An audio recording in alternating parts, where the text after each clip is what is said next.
Everybody goes through bouts in which they have a high vibration. Most people know what it feels like to have a high vibration. Most people can relate and say, I remember moments in which I was in pure ecstasy and euphoria, and their vibration was perfect and everything was in alignment and things manifested in real time, and they loved it. It's beautiful, it's exciting, it's thrilling, it's something different. But it's also something that's rare. Therefore, it should not be rare because we are creatures that are capable of maintaining a high vibration, but society puts us in a stage where it's harder to do so because of all the things that happen. So, we're going to talk about how to maintain a high vibration and have a steady vibration over time that just won't be temporary and have you wishing for things to be how it was. Let's get into it.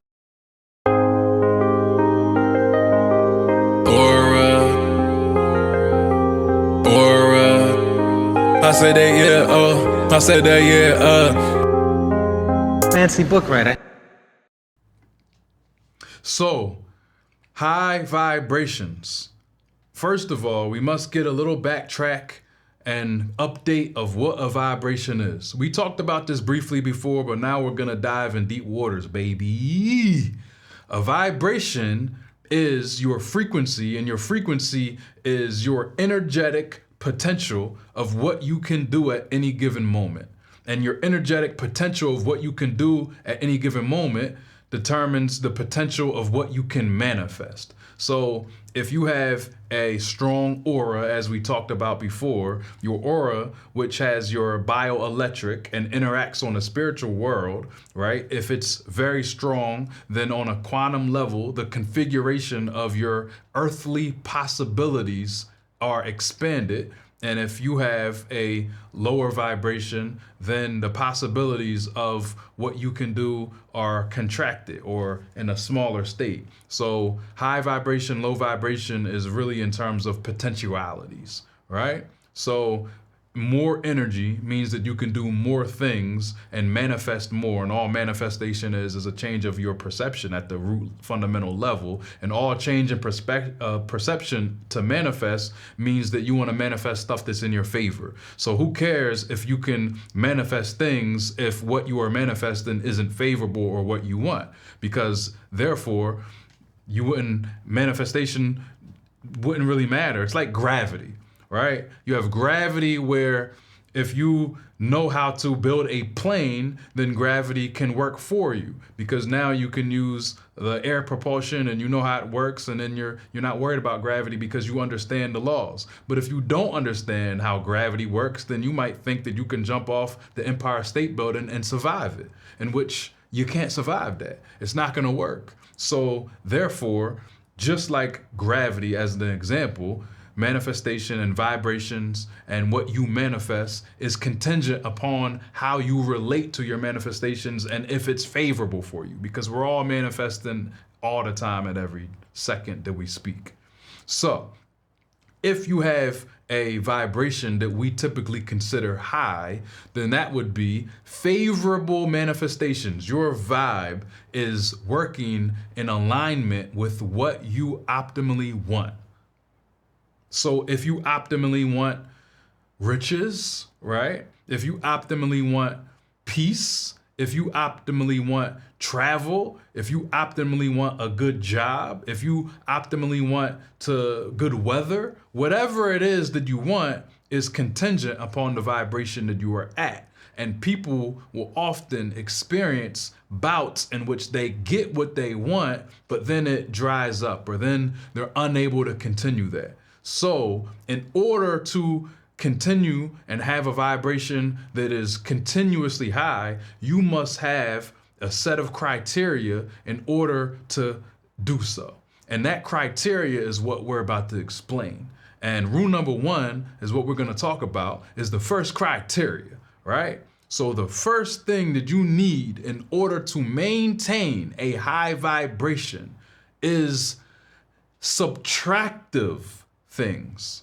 Subtractive. So what do I mean by that? You're just throwing out vague words and making it seem mysterious. You're just throwing that out like it's a code. What does that even mean, book writer? So subtractive means that you take things out of your life that isn't working, right? So you have things in your life that are working for you, and you have things in your life that aren't working for you. And a subtraction of life is taking those key components out, right? So let's put it like this. You have a lot of people who think that, oh, I need to write positive affirmations. Oh, I need to meditate more. Oh, I need red light therapy. Oh, I need to touch grass. Oh, I need to go to the beach. Oh, I need those sun rays to hit me. Oh, I just need positive self-talk. Oh, I just need to stretch. Oh, I just need to exercise. Oh, I just need to work out. First of all of that stuff is good stuff. And all of that stuff can help your vibration. I'm not saying that it can't. However, what I'm saying is that the stuff that helps your vibration is negated by the things that hurt your vibration. So what do I mean? What I mean is that, okay, you exercise, right? But then you eat like a pig, right? And if you do that, then you're negating the benefits of exercising, right? So you write affirmations, but then you talk shit to yourself and talk down on yourself, counteracting the affirmations. Or you touch grass, but then you also smoke cigarettes every day, right? It's going to negate the effect of the grass. You smoking the grass, not touching the grass, right? So you're counteracting the potential positive benefits of what you can achieve or manifest. So it's always step one, rule number one, is to take out the things that are adversely affecting your life, that are causing harm to your life. You take that out first. You don't add shit and add all this stuff and try to force your way through it. Take out the bad things. And taking out the bad things, like all else that I routinely talk about, requires self-awareness. So the first step is seeing what in your life do you not like, and what in your life do you know that you're doing that is adversely affecting your life. That's step one. That's rule number one.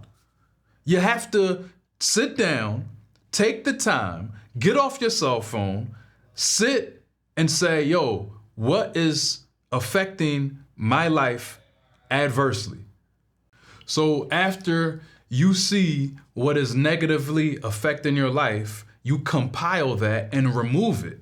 And you will see that a lot of the stuff that can be removed is simple things. Simple things such as cleaning your room, that is adding clutter that your subconscious mind is processing and associating with a cluttered mind because they're intrinsically linked.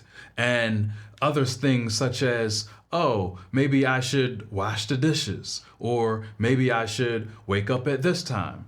And little things that add on starts running in the background. It's like a computer program. You have computer programs in which you have programs open that you know you're using, that you're like running and typing in Excel or Google or Chrome or browsers or music programs. And then you have things that also run in the background. And the things that run in the background can take energy out of your computer's CPU. And when it takes that energy, that CPU can't be used for other tasks. Same thing with the mind. If the subconscious mind is busy processing and rendering all of these things in the background that is negatively and adversely affecting your life, then that's not room and not energy that you can use to raise your vibration, nigga. So you have to raise it. And that's one of the things that constantly keeps you down. It could be old childhood dilemmas. It could be thoughts from the past. It can be things that you worry about that you decide not to vent or speak about, and therefore it's running in the background. It could be habits that adversely affect it. But you have to subtract those things first before you start adding shit. Subtract it first before you start adding shit.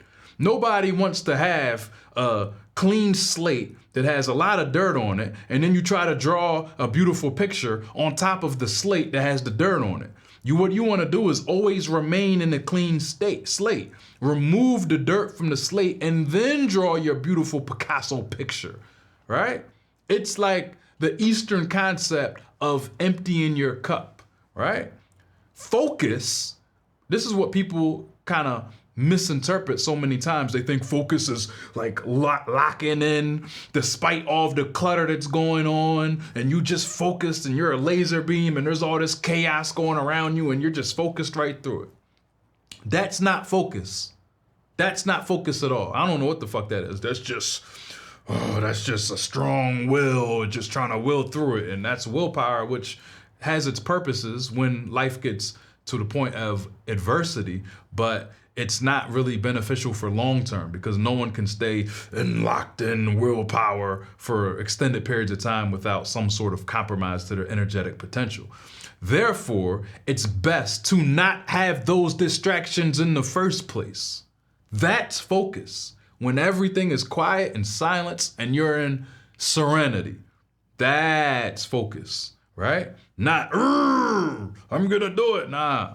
When Michael Jordan is hitting the last shot with 3 seconds left on the clock, he's not thinking about all the pressure and I gotta level up through the pressure and oh my God, look at this pressure. No, everybody else is thinking about pressure. That's why he's the GOAT, because he's calm and serene in his mind. When Tom Brady has to do a historical 21-point comeback, and I'm from Philly, I'm an Eagles fan, so kudos to me for even bringing this up because Tom Brady done did it to my team. But when he's throwing that and doing a comeback, he's not thinking about all the pressure. Oh my God, there's pressure. Then I got to level up over this pressure. No, he's calm, cool, collected in a state of serenity, and everybody else is thinking about pressure. Therefore, he manifests things going his way, and that is contagious to his teammates and the other team in which he overcomes and eventually conquers that team and beats them is thinking about pressure, thinking about the moment, thinking about their anxiety and trying to will their way through it. Meanwhile, he's like, calm, nothing, none of that pressure exists, right? So you have to subtract that shit, not start adding shit. When you start trying to add shit with a mind that is already preoccupied with other adverse things, all you're doing is just complicating the clutter. That's CC, complicated clutter.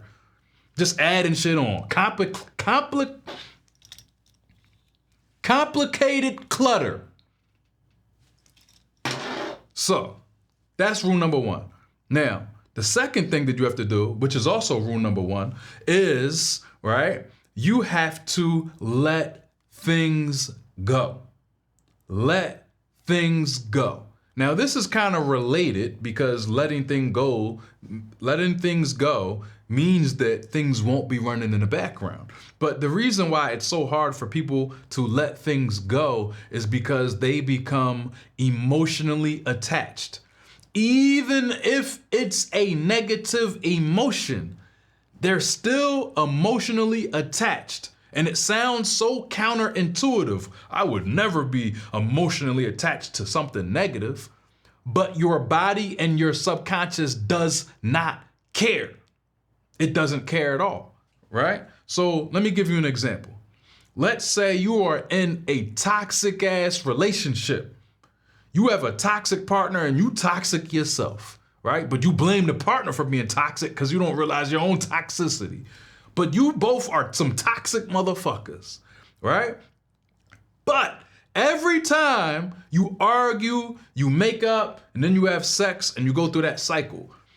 Every time there's negative emotions, low frequency emotions expressed, your body, your physiological body, releases hormones, chemicals, endorphins, and ensnares a mindset that continues upon that habit.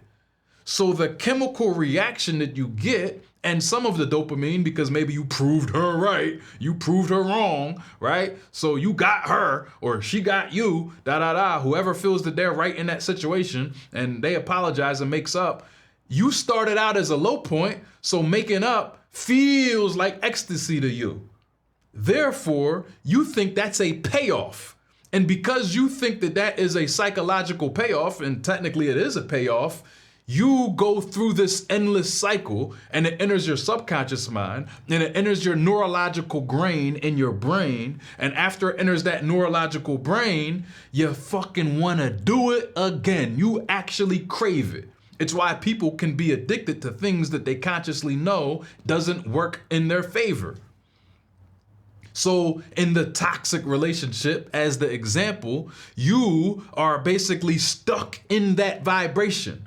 And you view normalcy, normal, non-toxicity, just a normal baseline as like, oh my God, I'm so high vibration now, let's do this again. And you train yourself, unbeknownst to you, that that process is what's required to get to that payoff. Therefore, in certain aspects, you can say that you are addicted to the chemical response of that toxicity. And then you become a truly full-fledged toxic motherfucker. Fully fledged. Toxic as shit. Arguing and shit about dumb shit. You made the wrong turn here. You made the wrong turn here. Oh, how could you do that? You're an idiot. You're so dumb. Now we made a wrong turn here and all this other shit. And I'm not trying to make, actually, I'm trying to make fun of people because that's what I do. I make fun of people because making fun is sometimes fun. I try not to take it too far. Sometimes I do, excuse me. But what I'm trying to tell you is that when you are in that state, you are only focusing on the negative and you are repeating that habit, and your neurological grain, as we spoke about, forms that habit and ensnares and crystallizes that. And then it becomes your lifestyle and it becomes your mentality. And once it becomes your mentality, it's harder to let other things go because one habit invites a flock of other habits, and the other habits, once it becomes a flock, you can have one bird, but once it becomes a flock, now it's more magnitude and momentum against you in the negative adverse form. So the repercussions of not letting things go starts to build and crystallize, and then little small mundane things you can't let go. Motherfucker cut you off in traffic. Now you racing and hunting them down like a wild maniac, off the hinges, just got out of jail, first day out, trying to eat and cannibalize them just because he cut you off on the red light. You gonna eat his bones because he cut you off? You're gonna eat his bones and drink his blood because he cut you off in traffic? Don't you think like that's a little bit of an overreaction? Crazy. So what I'm trying to say is that letting things go is a habit in itself. And when you train yourself to constantly and consistently and continuously let things go, you invite room for yourself to always stay on a clean mental slate. Clean mental slate. Okay, that person wronged you. Okay, there's gonna be many more motherfuckers that wrong you. If you want to live a fruitful life and do something with your life, there's going to be people that wrong you. But when you always try to keep score all times and you won't let things go, your brain again is using the energy to maintain that negative state. And if you're maintaining a negative state, it's probably very intuitive and common sense that you're not in a positive state. That is a bar. Fancy Bookwriter. So you want to, again, empty your cup. Not just empty your cup of bad habits, but empty your cup and let things go so it can travel out and vent, right? What is the point of venting? What is the point of venting? I'm not going to make the point that you think that I'm going to make. You think that I might say something that venting isn't good. But I would argue that venting is actually an act of letting things go, right? Venting is an act of letting things go. So sometimes once it reaches a certain threshold, then you can let things go in the form of venting and channeling that, right? Because people get things confused. When I say to let things go, that does not mean hold things in. There's a difference between truly letting things go and not saying something. And you cannot say anything and not have a reaction, but still be holding it in. I'll be stoic. Most people's versions of stoic is wrong. Like, they think stoicism means that you just don't show it. Yeah, you fake stoic. That is fake stoic. When you have negative energy in you and you don't show it, you might smile, you might ha ha ha, everything might look good on the surface, but you are still carrying that negative energy. Letting things go is actually releasing that shit, not a front, not a poker face, right? If I get punched in the face, if I'm boxing and boom, I get hit in the face and he rocks my shit, guess what? I'm gonna motherfucking have a poker face. But that does not mean that shit ain't hurt. That don't mean that shit ain't hurt. Just because I have a poker face. Likewise, if you have negative adverse reactions and you have a poker face about it, nigga, that does not mean that you let it go. Just because the world thinks that you wasn't affected by it. So you want to actually grab your heart and rip it out. Rip the negative energy out of your heart. And the way to actually let things go is acceptance.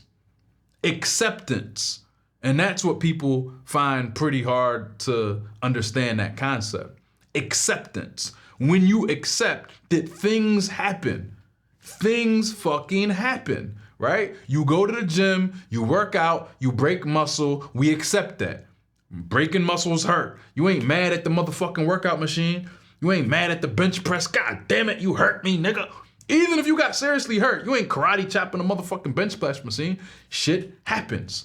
Just like humans, right? Humans obviously are as organic life forms, but things happen with humans because humans have emotions, humans get pissed off, humans do things that you may not be aligned with, humans get in disharmony, humans say things that offends you sometimes, right? Accept that it happens. And then it's much easier to let it go, right? Let me give you an example.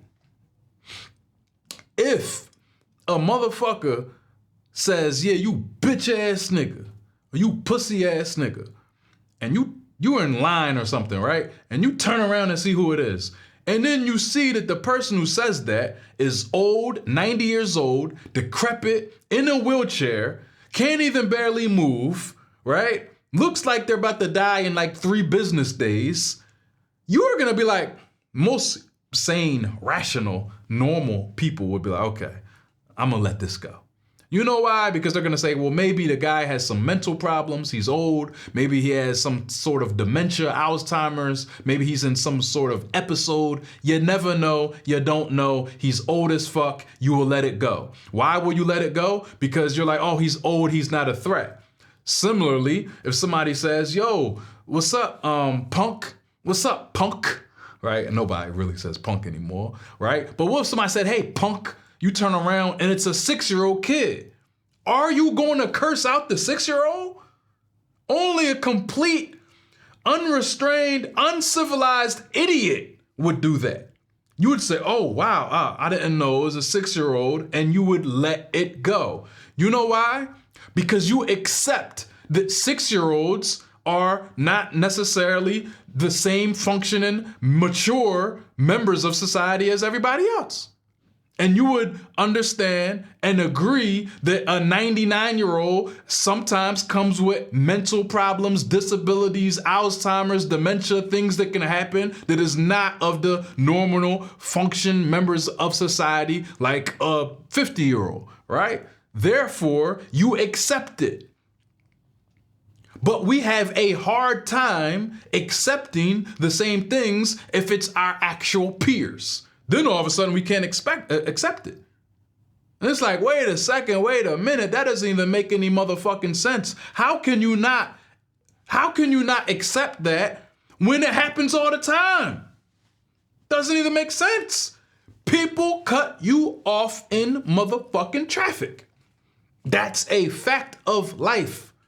Why are you still mad? I want to know.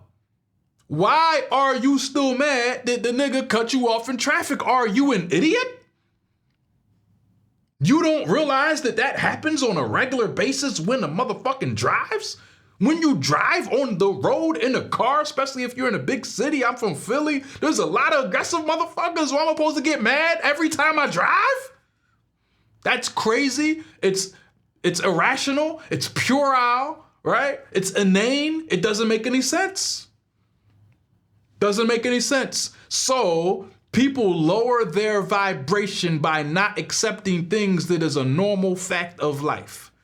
And there's a lot of things that are normal in life that will happen, right? And this normalcy and the things that can happen, right? They have certain thresholds. I'm not saying you should let someone come up in your face and point your finger at your forehead, point their finger at your forehead. I'm not saying that at all. I'm not suggesting it, and nor am I thinking that that is something that should feasibly have a neutral reaction to. I'm referring to the things in normal life that is in passing, that happens on a regular basis, that does not affect you, does not threaten you, and poses no legitimate harm to you. I'm not talking about legit threats. If someone comes in my face and pause, heavy pause. If somebody approaches me and they put their finger in my face, they're getting knocked out. You know what I'm saying? Bow. I'm knocking them out. You feel me? You're not doing that. You're not going to violate me. But that's because if someone does that, they're aggressive. They're probably a legitimate threat. They probably have some issues going on that won't respond to, docile, nice, friendly, calming down, right? I'm not calming down after you physically escalated it. I'm neutralizing the threat, right? And sometimes I won't knock them out. I'm not saying I got to knock everybody out. If I do view and deem that the threat is actually minuscule, then I might talk it out, right? I might let some things go even if there's somewhat of a threat, right? You have to assess that using rational social intelligence, right?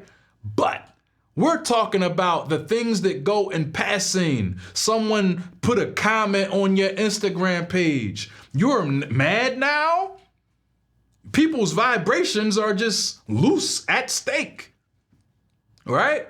That's why there's the term rage baiting. People get rage baited now. You getting rage baited online? It's not even physical. You can't even feel the person's aura and you're rage baited? You let someone else control your vibration because you're being rage baited? What is wrong with people? What's wrong with these humans? What's wrong with these humans?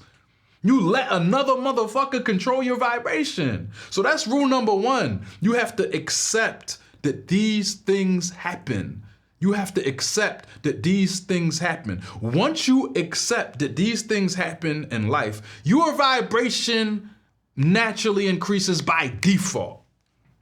Just by default. Before you get into the nitty-gritty, fun, spiritual shit.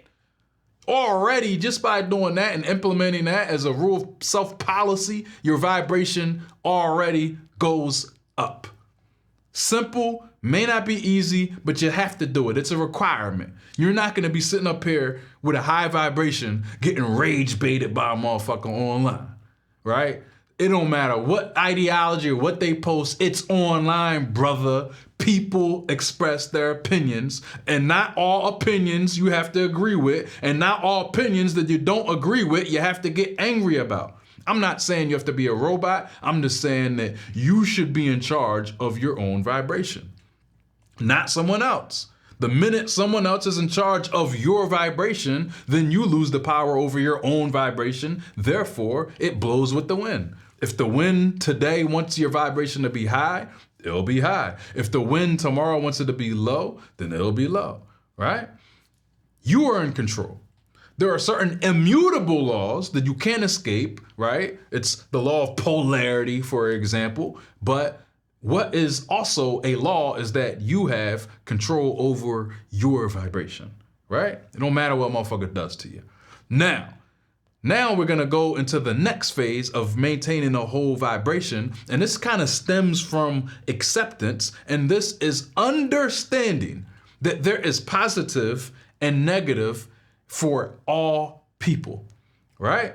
Positive and negative for all people. So we discussed this briefly on a prior episode, right? But you must accept and alter and control why and how you use your negative energy. You cannot escape the law of polarity, but you can choose what you use the law of polarity for, right? You could go to the gym and work out.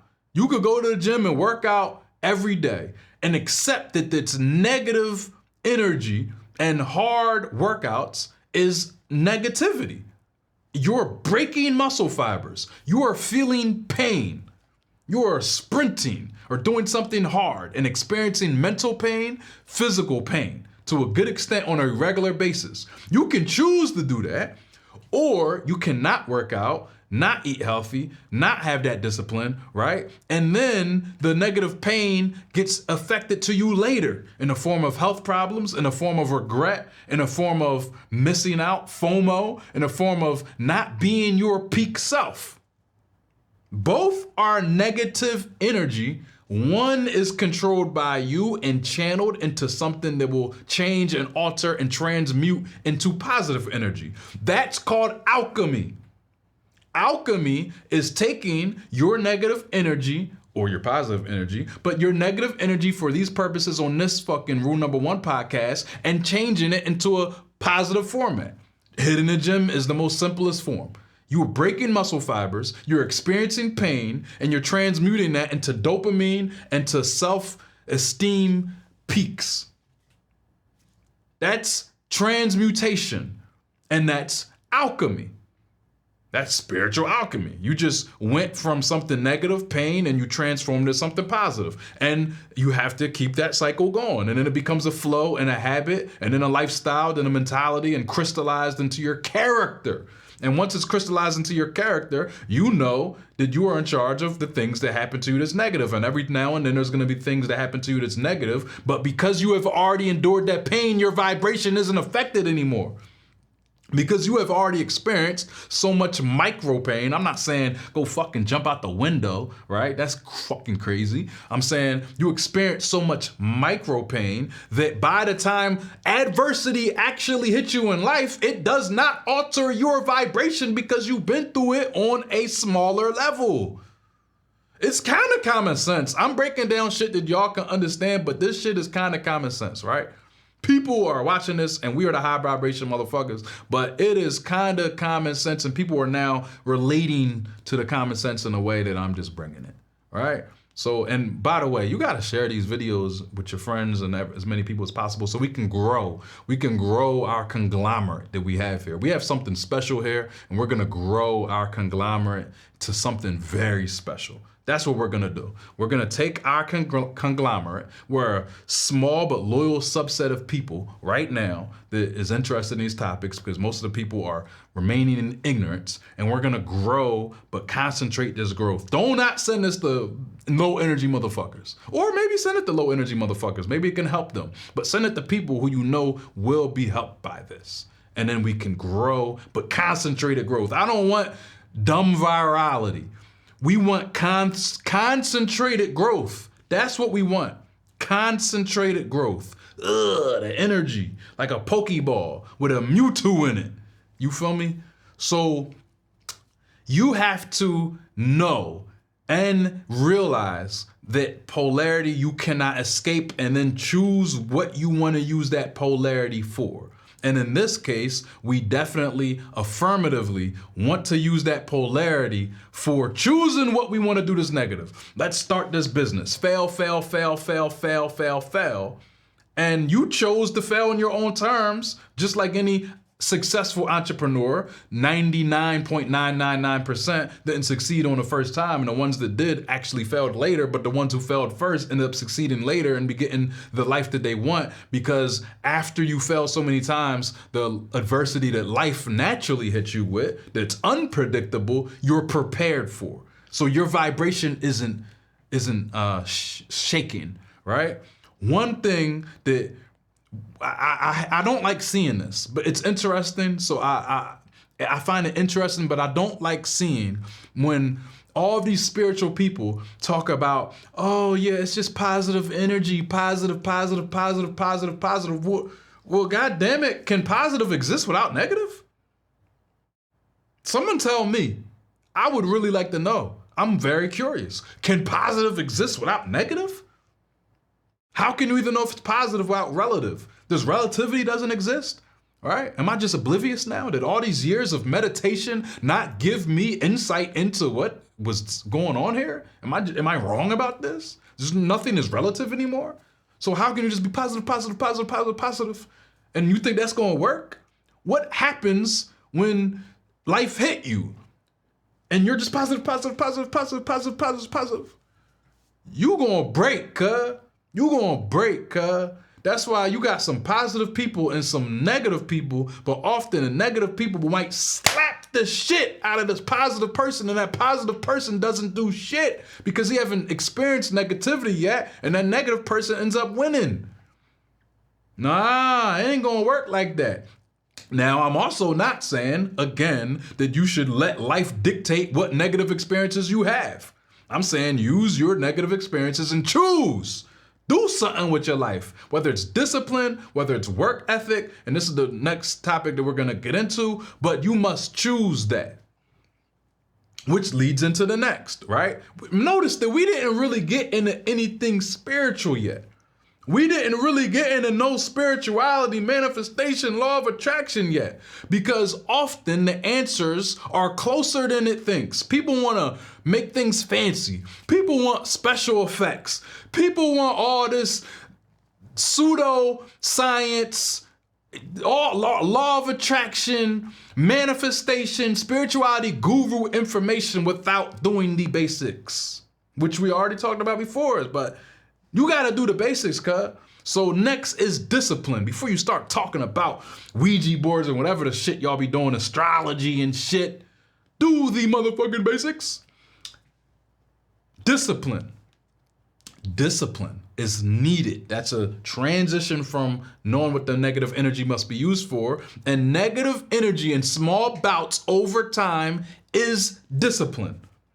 And the purpose of discipline is one thing: maintaining your vibration. That's the purpose of discipline, to maintain your vibration. You don't do discipline just to do it.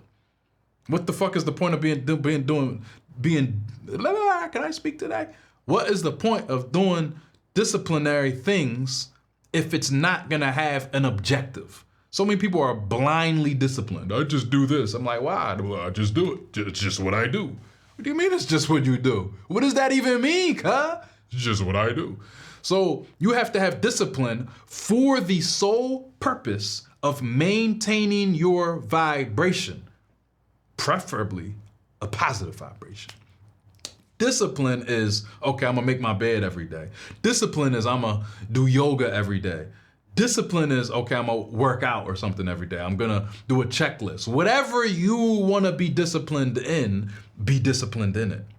Not only will you gain skill, you'll gain self-esteem, but it's micro negativity on a daily basis, on a regular basis. Because most people, not all people, but most people, what they are disciplined doing, they don't really like the act of doing it. Most people. Like, I think Mike Tyson said this, that he hated training, but he did it anyway. The reason why he did it anyway is because every day when you lay that brick, when you do something that you know is gonna reach your goal and maintain your vibration of staying like a world champ, you know the results. So you are willing to put in that effort and sacrifice, and that effort and sacrifice ends up giving you that skill that you need to be at the top of your game. Discipline is the most fundamental aspect of maintaining your vibration because it's what causes habits. It's what causes repetition. And you cannot only be disciplined when you motivated. Motivation is not discipline. Motivation is an emotion. Discipline is an action. I don't give a fuck how you feel. I do care how you feel. I care how you feel. I want you to feel good. I don't want you to always feel bad. Sometimes you gotta feel bad, but hopefully you feel good or balanced, right? I want you to feel good. But I don't give a fuck how you feel for real, because you have to do it anyway. If you tired, you still gotta do it sometimes, right? If you have a 9-to-5 job and you gotta clock in, right? You can only have a certain amount of days where you don't feel like clocking in and you got PTO or sick days or whatever. You only have a finite amount, right? You might have 2 weeks worth in a whole year. There's 365 days in a year and like 75% of that shit is working, right? So you only have a handful of days that you could take personal time off or paid time off, right? For your job. So you gotta go in whether you feel good, bad, sad, tired, lazy, horny, sleepy. You gotta go in regardless, right? So it's a form of discipline, but that's not self-discipline. If you gotta go to work, you going into work because there's negative consequences on behalf of your employer. And it could be self-discipline too, because maybe you wanna make money, blah, blah, blah, blah, blah. But self-discipline is when you dictate what the negative consequences will be. And you do it on your own, not from necessarily external pressure. That's discipline to go to work every day. But it's not self-discipline because your nigga gotta go to work because you'll get fired. But would you go to work if you was your own boss? A lot of people wouldn't. So self-discipline is actually doing something on your own accord. On your own accord. Because you want to do it. Not because you feel good, not because you feel motivated, not because you feel excited. You might initially feel excited. That might be a spark. Motivation might be a spark of why you wanted to do it, right? But you gotta do it. And you do it anyway. I don't give a fuck. I'm tired of shit. I'm fucking hitting 50 push-ups today because I said I was gonna do it. And often the days where you feel unmotivated and do it anyway often ends up being better outcomes than the days in which you feel fully motivated, which is a very ironic thing. But the psychology behind that is that because you had to push through, and the extra strength that you had to push through because you didn't have the extra spark of motivation actually put you into a state of mind in which that pushing through activated you because it reached a certain threshold of grit. Gritty. You feel me? We from Philly, so everybody in Philly gritty. Anyway. So you must always do something, regardless of what it is. I don't care if it's taking notes that will better yourself towards your ultimate finite goal, and that will maintain your vibration, because that's also a form of small bits of negative energy over time, right? Absolute requirement. You must do it. No fucking disputes, no ambiguity. You gotta do it. It is a prerequisite to a high vibration. Essential, vital, right? Now, if you have all that shit, now we can get into the special effects shit, the added shit, right? You need to subtract shit, you need discipline, blah, blah, blah, blah, blah. Now, here's some added things that raise your vibration once you have that clean slate. The first thing you need is affirmations. Need, not want, need, right? What is affirmations and why are affirmations important? It sounds like some fucking TikTok shit. Affirmations is important because you must program yourself. Your subconscious mind works based on programming. And you could program it positively or negatively. And it's like a bank account. If you program it positively and productively, then you will produce a positive net output. But if you program it negatively and adversely, it will have a consequence that's negative. It adds over time. Just like if you put $1 into a bank account over time, that dollar can turn into $10,000. And likewise, if you take $1 out, you will motherfucking be in debt. All right? Credit cards, you spending money, if you don't have it, you'll be in debt. Specifically, karmic debt. We're not gonna get into that right now. But you want to program yourself, self-programming. Every day, I don't give a fuck if you write it down. I don't give a fuck if you tell yourself that. I've seen videos Floyd Mayweather in the gym. He's hitting the bag. He's hitting the bag. Yo, I'm the greatest. I'm the best. TBE. Muhammad Ali, I'm the greatest. I'm the best. I seen Conor McGregor, I'm the greatest. I'm the best. They tell themselves that over and over and over. And even if you don't believe it initially, belief is nothing more than repeated programming over time. So you can change your belief just by saying it. Who the fuck cares if you believe it now or not? Program yourself, nigga. That's a fancy Bookwriter bar. Who cares if you believe it or not? Program yourself, nigga, because the programming will turn into a belief. Fancy Bookwriter. Right? So you must do this all the time. I think this is debatable because it depends on person to person. Some people are visual learners. Some people are auditory learners. Some people learn more by teaching. It depends on your specific type, your lifestyle, your programming. But I personally find that writing your programming down has of great benefit, right? An affirmation journal, right? And the reason why I think that is because when you write something down, you tap into your physiology of your hand actually writing.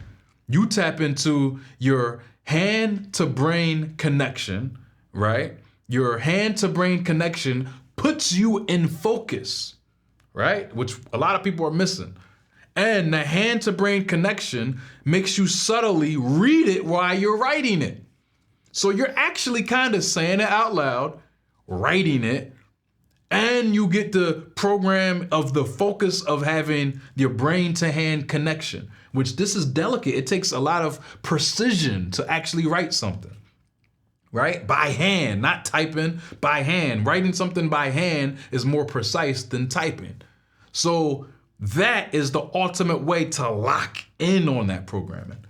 And journaling is that effective. Studies have shown now, it's finally starting to catch up, that it has psychological, positive, beneficial outcomes. And sports psychologists will always advocate for that. You're not gonna fucking write down, I will lose this race. Like, who would do that? And we all know someone that has a lot of negative self-talk. And when you see people with negative self-talk, you're almost always sure that you are in the presence of someone whose vibration is a little lower. Because who talks about themselves constantly in a negative light? Now, I'm not saying you have to be egotistical. This is the best, everything's the best, everything you do is the best, right? You don't have to say that publicly, but in private, that's perfectly fine, all right? You don't want to rub people the wrong way. You want to have social intelligence, but you want to be programming yourself positively at all times, at any time. And it's magical. It's actually magical. It's actually beneficial and has astounding benefits in a short period of time. But it also depends on where you started out. If you started out very negative, then it's gonna take a lot of programming to get it out. That's why in the beginning I said you have to do subtractive, right? Subtractive things out of your life. Subtract that out of your life. Because you don't want to add stuff and that'd be climbing a big mountain trying to program. It's easier to program with a clean slate. And that becomes your belief, and your belief becomes your habits, and your habits becomes your mentality, and your mentality becomes your lifestyle, and your lifestyle crystallizes into your character. And once that's in your character, manifestation happens fast. All right? And it depends on what you're trying to manifest. Right? Some people write down things that are trying to manifest very specifically. Some people are more broadly when they write down. But it is important. And if you don't do it, you're just missing out. Once you have all the rest done, you'll be missing out. Write that shit down, cuz. Don't be playing. Write it down today, now. Right. Next, I'm always going to advocate for this in almost every video I talk about. You want to have self-awareness. Self-awareness will keep your vibration high. Because as soon as you have a high degree of self-awareness, you will see everything that's fucked up in your brain. You will see everything in your mind, your mentalities, your habits that's fucked. You'll be like, ugh, I do that. You'll notice everything about yourself. And you can't help but correct it. You will see it like in front of your eyes, like a hologram. And you'll say, okay, I gotta fix that. And one of the best ways, of course, for inducing optimal amount of self-awareness is meditation. Get in the Indian style, half lotus, full lotus, whatever you want to do, and start meditating. People be like, I can't, I have ADD. Well, that's why you should meditate, motherfucker. What you mean? I can't, I have ADD. That's why you should, right? Who cares if it takes you years to get it right? It's worth it. It takes 10 minutes a day, cuz. You ain't gotta go to the Himalayan mountains, or you ain't gotta go to Tibet and meditate with the Shaolin monks. I'm not saying that. Take 10 minutes a day. You will get better, and it might take a while. Who cares if you have ADD or ADHD or HDTV? Motherfucker, start meditating. It will increase your self-awareness beyond belief. And not just for self-awareness. Meditation has a plethora of benefits. But we're only on the topic of self-awareness. And once you're self-aware, you will have the roadmap to your life. No one else can tell you what the roadmap to your life is other than you. And that roadmap should be implemented by you. You don't need another motherfucker life coach and shit. We're at the stage of Western civilization where there's life coaches. We have life coaches. I'm not saying that's bad, right? I'll be a life coach. Hey, I coach. But like, it's sad. It's not bad, but it's sad because people are so lacking self-awareness to the point where you need another motherfucker to coach your life. Your life? You should have their own roadmap. But the only way to have their own roadmap is to have a high degree of self-awareness. Self-awareness helps keep your vibration high because it helps your social intelligence. It helps you understand the laws of the universe. Way better than science can. And this is coming from someone who has degrees in science. Self-awareness helped me understand how the universe operates way better than theoretical physics, right? So once you see how it operates, you will see certain laws, like as above, so below, right? You'll see that your internal world the external world is a reflection of the internal world. Therefore, fixing the internal world changes how you perceive the outside world. And after you perceive the outside world in a different manner, you will have a better, more beneficial outcome because of that.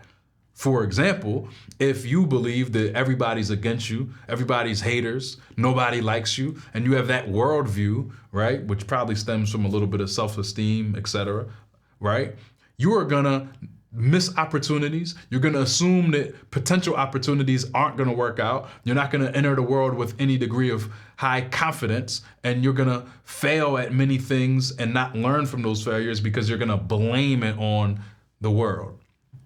Well, if you change that, then you have self-awareness to realize that that worldview stems from lack of self-esteem and lack of proper processing of your emotions, then you can fix that and then have a different worldview and view it as benevolent and view the world as in your favor, and that expectation creates a degree of confidence in which you approach the world and people and things in it, and people respond to the energy because that's what people respond to, and your opportunities open up because it responds accordingly in correspondence to the proportion in which your vibratory state has increased.